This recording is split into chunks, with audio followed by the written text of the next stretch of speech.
Okay then, so welcome to the first ever Team Heir vlog. I'm Corn, sort of real name, Ed, sort of real name. Anyway, so I thought I would discuss in this vlog, basically, what the hell are ladder league pools? For those who aren't quite sure what I mean by that, I've just basically announced in the last couple of days that RVS, Rosevilla Smash, which is my new monthly Smash regional tournament taking place in Birmingham at the Rosevilla Tavern. If you haven't been there before, it's a really cool pub just beside the Julie Quarter train station in Birmingham. Anyway, so I'm hosting monthlies there. My initial idea to start with was that they would be purely just a ladder league. I think maybe expected turnout was a little bit low because of that, probably what was perceived as being a little bit of a radical decision. So instead, I've tried to formalize the entire tournament. So we are going to be doing a ladder league pools into double elimination bracket. So that has created a lot of Facebook messages to myself, basically asking me what do I mean by ladder league pools. I would basically I've made this video to explain that. So let's start. Basically, what we'll do is in Melee and Project M, both games will have pools. The pools will have a time limit of 2 hours. And there will be 12 TVs, 12 setups per each game. At the moment, I've scheduled Project M to be 12 till 2, and then Melee will be 2 till 4. Within those 2 hours, you will challenge other players to best of 3 competitive matches. Rules can be found on the event page. That's it, really. You challenge other players, and the winner of the match reports who won, basically themselves, and they then, as a result, move up a ladder. So basically, everyone will be within one ladder. So basically, a large league, and the idea is you want to move up that league and get as high up the league table, the ladder table, as possible. The way you do that is, as I said, you challenge players, but in the ladder league, you can only challenge players that are 8 rungs or 8 positions above you. If you beat them, you swap places and move up the league.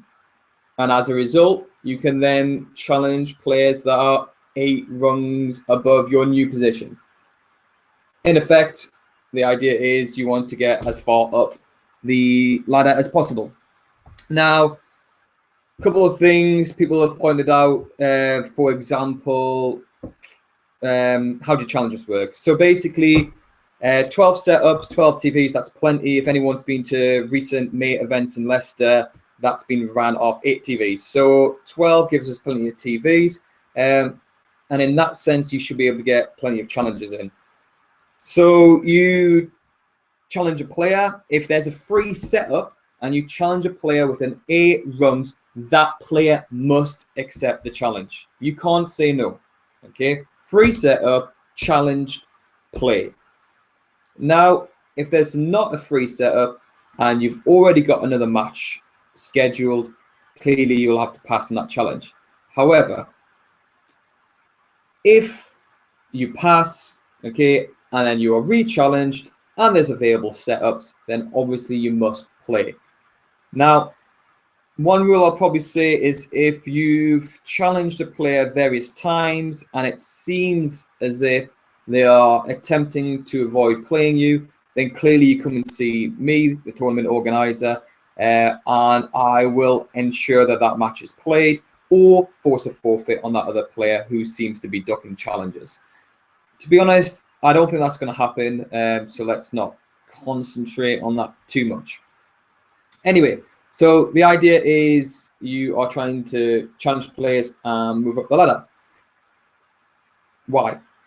Why have I gone for this quite unusual, risky decision? Well, there's a lot going on in terms of Smash UK discussions about the quality of pools. A lot of discussions that basically we should be doing round robin pools rather than double elimination pools. And to be honest, I've always, as a TO, supported that. Okay, the only times I've ever done double elimination pools only is basically during massive tournaments. Okay, my smaller tournaments, Cabin Fever 1, Cabin Fever 2, okay, were round robin pools. Now, although there's a lot of support for round robin pools, and I get that, I still do not think they are the most competitive of or competitive way to do pools, basically. So let's say we've got about 4 people in pools. Okay, that top player, okay, is probably going to play 3 pretty much uncompetitive matches. Okay, they're going to make it to the final stages of the DE bracket, the top 32, top 16, whatever. Okay, and breeze through pools.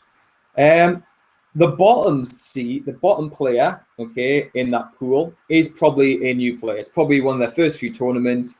Again, they're probably not going to play a competitive match, okay, in pools, which basically leaves second seed, and third seed to play a match which basically determines who makes bracket. Okay, obviously this is just an example with 4 players. Extrapolate for larger, same thing pretty much happens.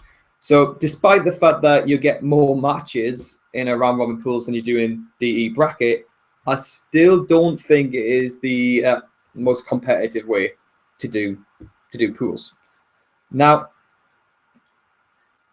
ladder league, you choose who you play. So you can target players that you think are beatable. You can target them players that you keep missing in pools or that you keep missing in the DE bracket. Okay, there's players that I want to play at the moment in the Midlands. Okay, so for example, Colin, Blood Baller, George Yenith, Kuro, who else? Kylie, Alexis, Calzum, Brado, all these players that I think I can beat, but I'm not always getting the opportunity to play.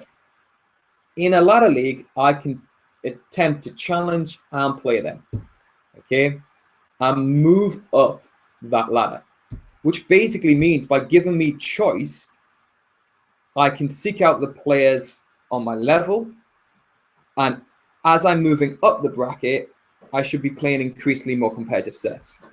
So basically, at the end of the 2-hour time limit, I should have played more matches than a normal round robin, more matches against players of my ability or close to my ability. Therefore, every match is more competitive. Every match is got more stress and pressure and more hype, because if I lose it, I move down the ladder. And I think this creates basically a more competitive pool stage. How does it move on into the D bracket? Well, basically at the end of the 2-hour limit, 2-hour limit will be shown on the projector screen, as will, by the way, the actual ladder league. So you can see which players are moving up and down the ladder and who you need to actually target.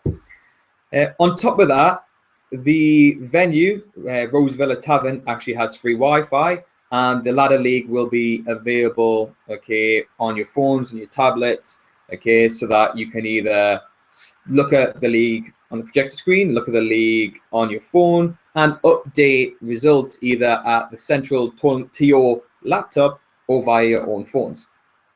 Either one, but still up to the winner's report.